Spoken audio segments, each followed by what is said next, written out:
Kabajamoof jaalatamoo maatii YouTube channel Furtuu App akkam jirtu baga nagataan jecha as barnoota gabaabaa tokko qabadhee dhufe hanga xumuraatti nu hordofa. Kan nuti wajjin ilaallu appilikeeshinii baay'ee gaarii tokko wajjin ilaalla. Innis maal yoo jettan akkuma Play Store bilbila keenyaa seenneen bakka sarchiitti Canva jennee barreessa. Canvan appilikeeshinii baay'ee gaarii ta'edha. Timbileeni garaa garaa nu hojjechuudhaaf kan baay'ee nu gargaarudha. Kunoo akkuma argitan install ta'aa kan jiru kana Canva photo and video editor jedhama.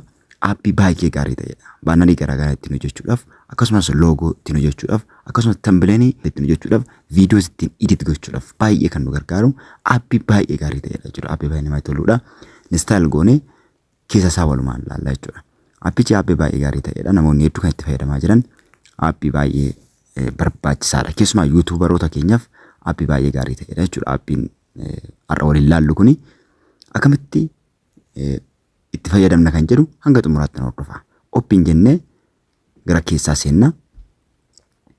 Open jennee gaafa gara keessaa seennu fuula akka kanaa nu baasa. Fuula akka kanaa nu baasa. Optionii garaa garaa nuuf kenna jechuudha. Fuula akka kanaa nu baasa.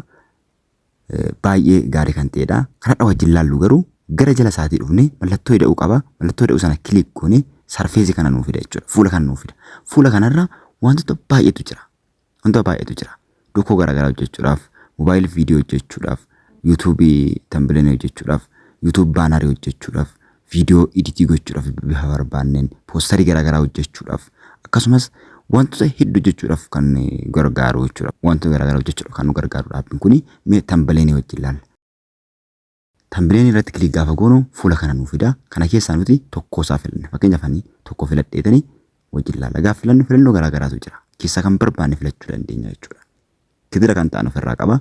Kana nuuf kenna. Fakkeenyaaf ani kana filadhee waan gochuu barbaanne barreeffama isaarra kilik goonee jijjiiruu qofaadha jechuudha. Fakkeenyaaf barreeffama isaarra kilik godheen jijjiiraa jira jechuudha. Canva jedheen Canva appii irratti barreessaa jechuudha. Bakka barreeffama. Bakka suura kilik goonee bakka barreeffama kilik goonee jijjiiraa jechuudha. Kan dhulii kanas waan hin barbaadetti jijjiiruu danda'a jechuudha. Suura yoo barbaade suura irratti kilik godhee suura replace gochuu danda'a. Akkam barbaade gochuu danda'a. Halluu isaa akkam barbaade gochuu danda'a. Sanaan booda mallattoon save gara olii jira. Daawunloodii kan fakkaatu kilik goonee save goona. Salphumatti jechuudha. Bilbila keenyatti save godhannee tambileenii gaarii ta'e daqiiqaa muraasa keessatti, sekondii muraasa keessatti yookiin daqiiqaa shan keessatti hojjenna jechuudha. Lammaffaan nuti waliin ilaallu baanaarii YouTube chaanalii keenyaaf akkataatti hojjennu jechuudha. Bifa salphaa ta'een. Baanaarii baay'ee gaarii ta'e tokko akkataatti hojjennu waliin ilaalla. Baanaarii irratti kilik gaafa goonu fuula kana nuuf fida. Baanaarota gosa garaa garaa nuuf fida jechuudha. Kana keessa warreen firii ta'an isaanii baay'een isaanii firiidha. Warreen firii ta'an irratti kilik goonee fudhachuu dandeenya jechuudha. Baay'een isaanii firiidha. Gosoota garaa garaatu jira.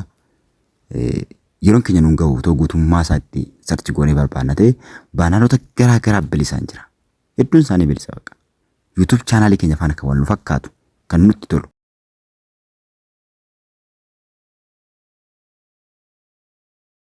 Sarfeesii barbaanne kan qabu yookiin diizaayinii nuti barbaannu kan qabu irratti kilik godhannee editii gochuu qofaadha jechuudha. Iddoo suura buusnee, iddoo jecha buusnee halluu barbaanne jijjiiruu jechuu dandeenya. Fakkeenyaaf kan tokkosaa filadheen gara ittaanutti deemna. Fakkeenyaaf kana filadhee fuula ittaanutti gaafa nu barsu fuula kanaa nuuf fida baasee jira jechuudha. Fakkeenyaaf ani kanan filadhe bakka maqaa isaatii maqaa YouTube chaanaalii kiyyaa buusuu qofa jechuudha. Fakkeenyaaf Furtuu App jedhee bakka maqaatti barreessa. Hunda isaa bakka buusuu dandeenya jechuudha. Salphaadhumatti. Furtuu App jedhee barreessa. Halluu isaa halluu barbaadetti jijjiiruu hin danda'a jechuudha. Jala isaarra gadi dhufnee halluu isaa halluu barbaannetti jijjiiruu dandeenya. Suuratti kilik goonee suura replace kan jedhu jala isaa jira.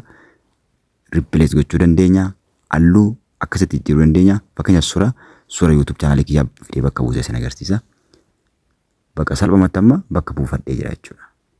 Goda isaa kana jira jechuudha. Tuulsi nuti fayyadamnu hundi isaa goda isaa jira. Goda isaa kana naan oofne ilaalla jechuudha. Iddoo sirreeffannee halluu barbaanne arganneen booda gubbaa isaa daawunlood kan jedhu jira. Daawunlood sana irratti kilik goonee gara galaarii bilbila keenyatti seefi godhanna jechuudha. Salphumatti kunoo seefi gochaa jira jechuudha. Kanaaf appiin kun appii baay'ee isin gargaarudha. Yeroo keessan isiniif salphisa. Appii gaariidha. Itti gargaaramaa nagaan naa tura.